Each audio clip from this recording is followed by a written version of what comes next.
Queridos camaradas do Partido Comunista Português, companheiros do Partido Ecologista Os Verdes e da Intervenção Democrática e caros amigos, que bela iniciativa é esta, que belo almoço este que mais uma vez aqui temos no Poço. Estamos a entrar nos últimos dias desta campanha eleitoral e não podíamos ter vindo a melhor sítio para levar daqui a força de que vamos precisar para estes últimos dias.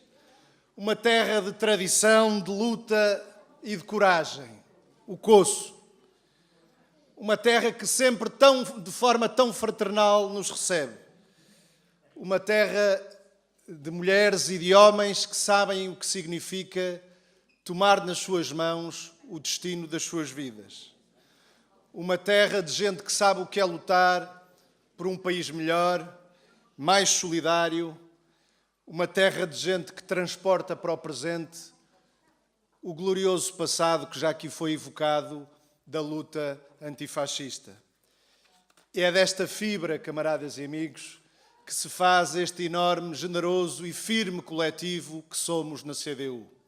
E é também desta firma que se faz a nossa intervenção cotidiana, seja cá, seja lá no Parlamento Europeu, onde temos-lo dito, um trabalho notável e inigualável para apresentar em defesa dos trabalhadores, do povo e do país. Alguns até já podem ir dizendo que nos repetimos a sublinhar o trabalho que fizemos ao longo destes anos. Mas insistimos. Ao fazê-lo, ao prestar contas daquilo que lá andámos a fazer, não fazemos mais do que a nossa obrigação. E repetimos também o desafio que já fizemos a outros, que façam o mesmo, que prestem contas do trabalho que lá fizeram, que digam aos portugueses aquilo que lá andaram a fazer nestes últimos anos. Voltamos a lançar esse desafio. Pela nossa parte,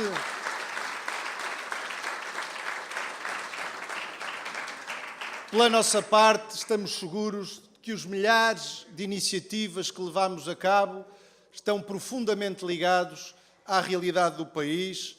Todas as intervenções, as perguntas, os relatórios, os pareceres, as declarações, estão lá presentes a realidade, o pulsar da vida nacional, os problemas, as dificuldades sentidas pelo nosso povo, os anseios e as aspirações de tanta gente com quem vamos falando ao longo dos anos do mandato e não apenas em tempo de campanha eleitoral. Uma intervenção, a nossa, que esteve sempre ao lado dos trabalhadores, ao lado do povo, ao lado dos pequenos empresários, ao lado dos agricultores e dos pescadores, ao lado das mulheres em luta pelos direitos à igualdade, ao lado daqueles que lutam em defesa do meio ambiente e de uma melhor qualidade de vida, sempre do lado da independência e da soberania nacionais. Uma intervenção que, entre muitas outras áreas, deu especial destaque a uma que hoje aqui gostaria de sublinhar, que foi a da luta contra a pobreza e contra a exclusão social. Denunciámos a sucessão de medidas, primeiro dos PECs, depois do programa da Troika, implementado pelo governo PSD-CDS e assinado também pelo PS, as consequências no plano social no nosso país desse programa.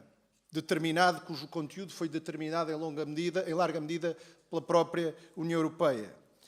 Uma intervenção particularmente importante se tivermos em conta que hoje mais de 1/5 da população de todos os países da União Europeia está ou na pobreza ou em risco de pobreza. Em Portugal, este valor estava ainda acima da média ainda em 2017. E foi neste quadro que defendemos medidas tão importantes como a da promoção de um rendimento mínimo enquanto instrumento transitório para garantir a resposta a situações de urgência social, contribuindo para, através do trabalho com direitos, consolidar respostas que garantam a autonomia dos indivíduos.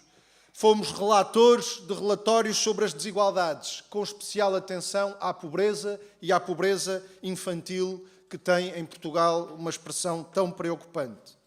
Um relatório que identificou a relação direta entre as medidas ditas de austeridade, as medidas da Troika e o aumento da pobreza infantil na União Europeia, particularmente também em países como Portugal, e que avançou esse relatório da autoria de deputados do PCP no Parlamento Europeu e aprovado pelo Parlamento Europeu, avançou com soluções a serem implementadas pelos Estados no domínio do combate à pobreza, sinalizando a importância de políticas que promovessem o acesso universal a serviços públicos de qualidade, como a educação, a saúde e a segurança social. Fomos, portanto, a voz que denunciou estas realidades, mas que avançou também com medidas concretas para combater estas realidades. Fomos a voz no Parlamento Europeu que agora é preciso reforçar nos anos que aí vêm.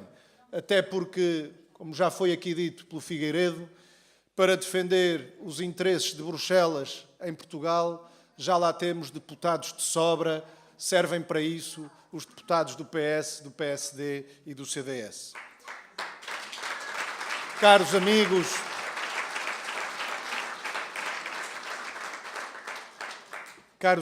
e camaradas, no nosso país existiam há não muito tempo cerca de 2 milhões de portugueses que hoje já estão em situação de pobreza ou que estão em risco de pobreza.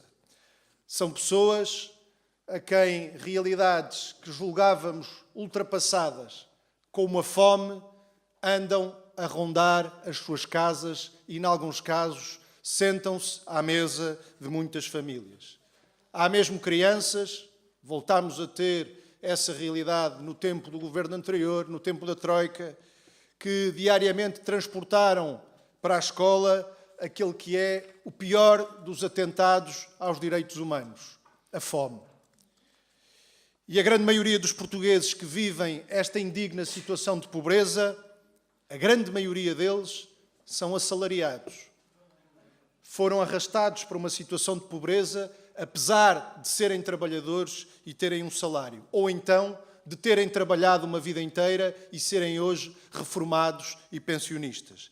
Quer isto dizer que as causas essenciais da pobreza são os baixos salários, as baixas pensões e reformas, a par, naturalmente, do desemprego, mas também é a precariedade, a realidade do trabalho precário que reduz drasticamente os rendimentos de tantas famílias.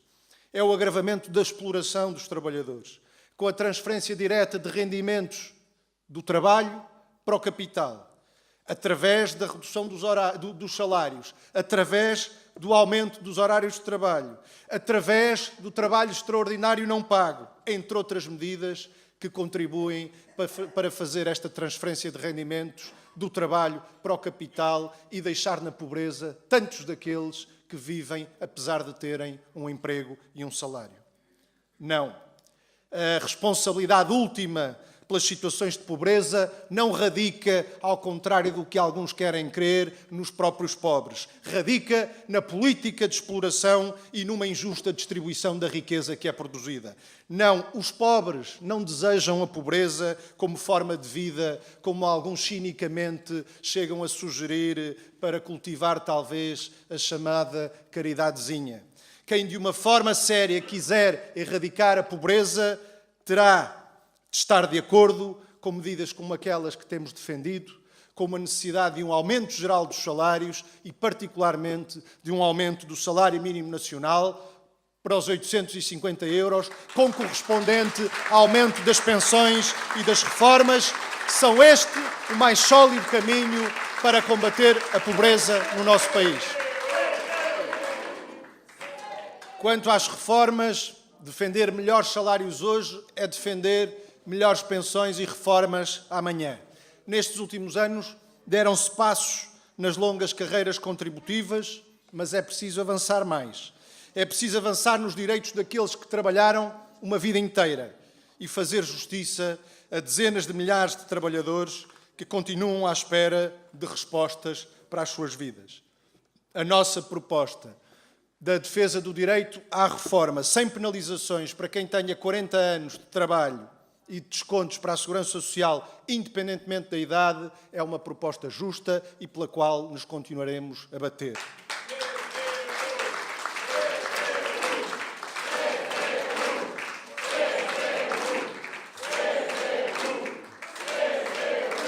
O aumento da esperança média de vida deve ser encarado como um avanço de civilização. Ainda bem que as pessoas hoje conseguem viver mais anos. Não pode ser o pretexto para obrigar as pessoas a trabalhar mais anos ou, como alguns querem, fazendo acompanhar a evolução da esperança média de vida, o aumento da idade da reforma, não pode ser um pretexto para fazer as pessoas, em média, trabalharem até morrer. O aumento da esperança média de vida é uma realidade, é um progresso, é um benefício, sim. Mas que se diga a verdade toda. É que um trabalhador hoje, ao longo de 40 anos de uma vida de trabalho, produz muito mais riqueza do que aquilo que acontecia há uns anos atrás. E se isso é verdade, essa riqueza tem que estar ao serviço também de quem a produz.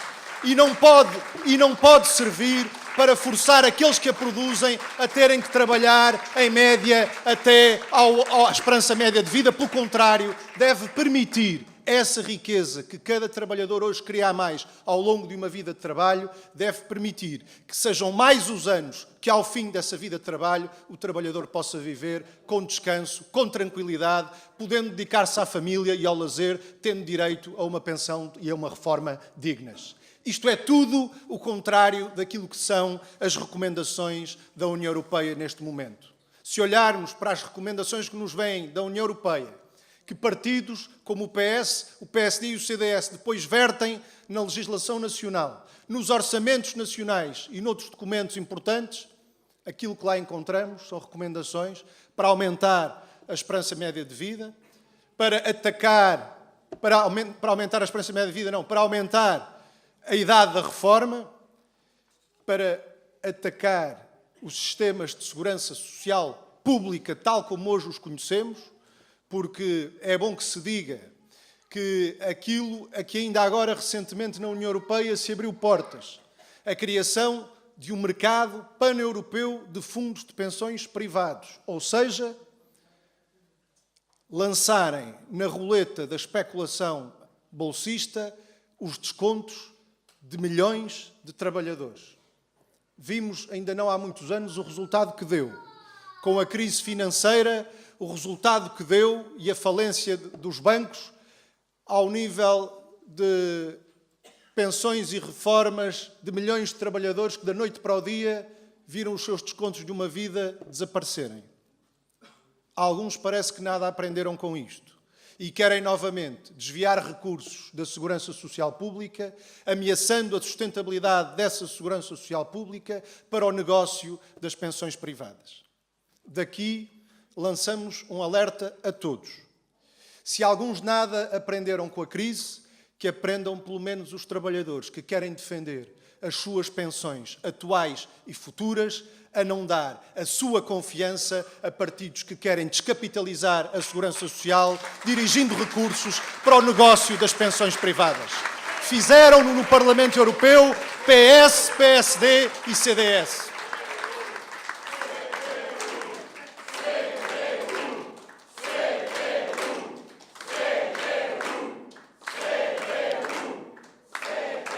Caros camaradas, caros amigos, já aqui foi dito, o que está verdadeiramente em causa nestas eleições é decidirmos se vamos avançar num caminho de melhoria das condições de vida do nosso povo, num caminho de resposta a problemas do país que ainda não encontraram resposta, ou se vamos andar para trás.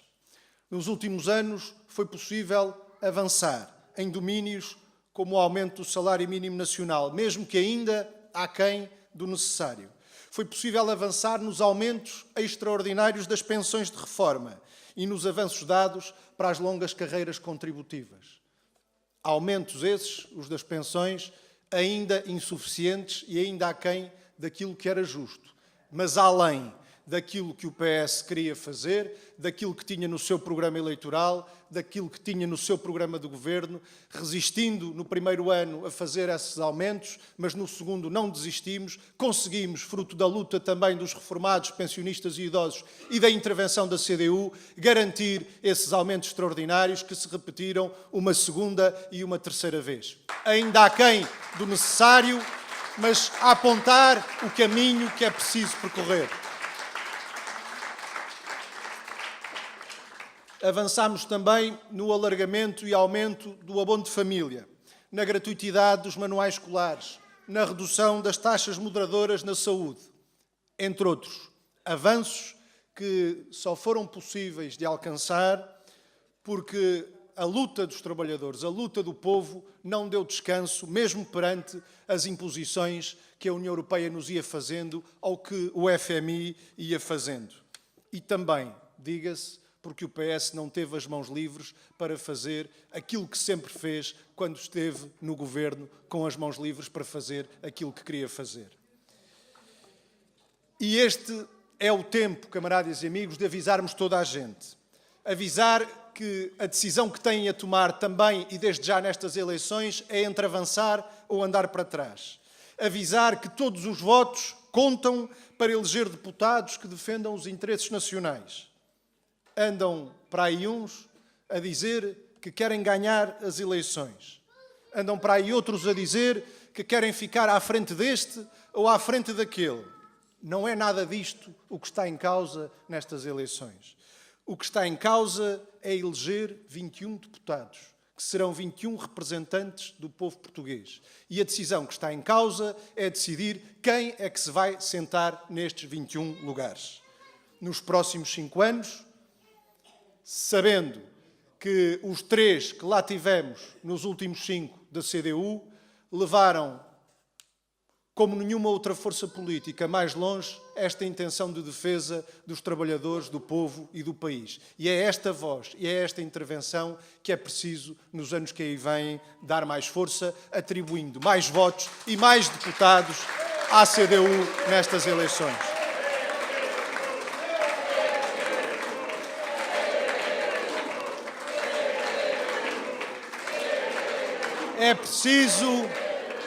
É preciso avisar, é preciso falar, é preciso contactar, é preciso convencer, e esta é uma tarefa para todos e para cada um de nós, não só para os candidatos. É uma tarefa de todos. Levar tão longe quanto possível esta voz, a voz desta força, a voz da CDU, que se destaca daquele ludaçal para onde alguns foram arrastando a política nacional.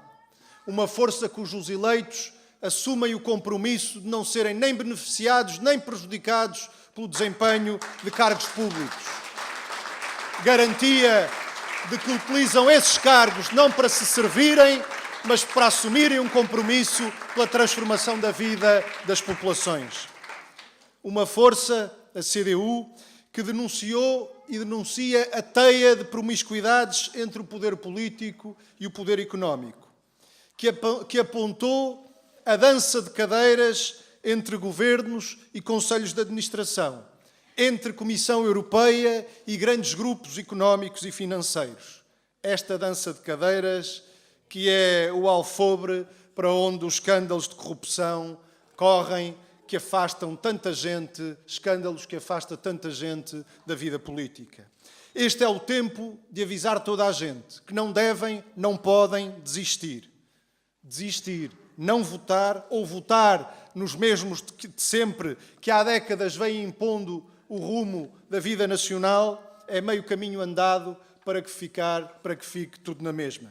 Este é o tempo de alertar toda a gente para que não se deixem enganar pelas guerras de alecrim e manjerona que alguns por aí vão fazendo, PS, PSD e CDS, à falta de melhor para mostrar as suas diferenças, porque de facto não têm muito. Se olharmos para tudo aquilo que foi votado no Parlamento Europeu nos últimos anos, tudo o que de mais decisivo se lá votou, tiveram o mesmo voto portanto, têm que vir agora, nestas guerras para aparecer na televisão, vir a encenar as divergências e as diferenças que nunca tiveram em todas as votações fundamentais que houve no Parlamento Europeu. Seja sobre o investimento público, seja sobre os orçamentos que determinaram cortes a Portugal, seja sobre as políticas agrícolas, de pescas ou sobre os acordos comerciais, seja sobre as diretivas que determinaram privatizações e liberalizações de setores estratégicos, em nada disso tiveram diferenças. Lá, no Parlamento Europeu, votaram sempre juntos, andaram sempre de mãos dadas. Pela nossa parte, voltamos a sublinhar, fizemos o nosso trabalho. Não desperdiçámos uma única oportunidade para mobilizar a favor do povo e do país todos os meios, recursos e possibilidades que pudessem ser mobilizados. E há quem nos pergunte, camaradas e amigos, então vocês andam sempre a dizer mal da União Europeia, porquê é que se candidatam ao Parlamento Europeu?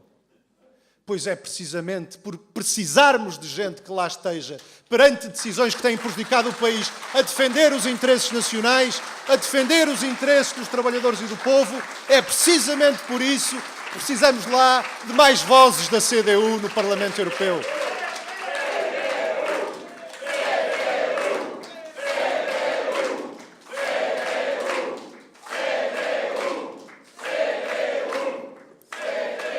Ainda nos perguntam, mas porquê? Se fazem tantas críticas à União Europeia?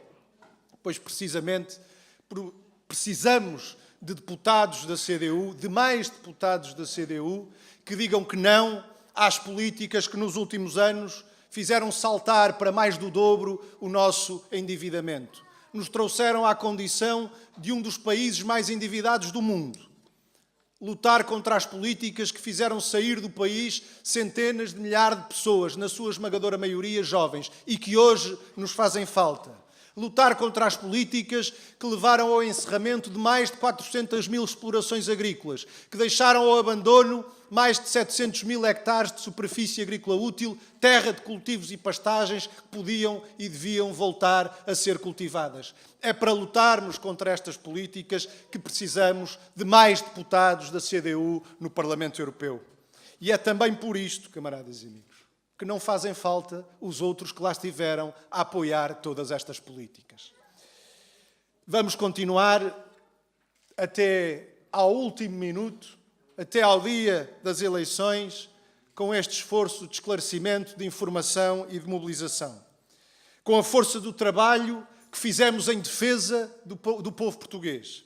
Com a energia que nos vem de jovens, homens e mulheres que formam este grande coletivo e que hoje aqui dá no Coço um sinal vibrante daquilo de que é capaz. Com a confiança de sabermos que o futuro do nosso país, o futuro de Portugal, está nas nossas mãos. É com essa confiança que vamos dizer a todos, até domingo, como já aqui foi dito, e para que não existam enganos, no boletim de voto, o voto acertado é mesmo no último quadrado. Não é no primeiro, é no último quadrado, o voto acertado, na foice e no martelo, com o girassol ao lado. Bom trabalho, camaradas e amigos. Viva a CDU!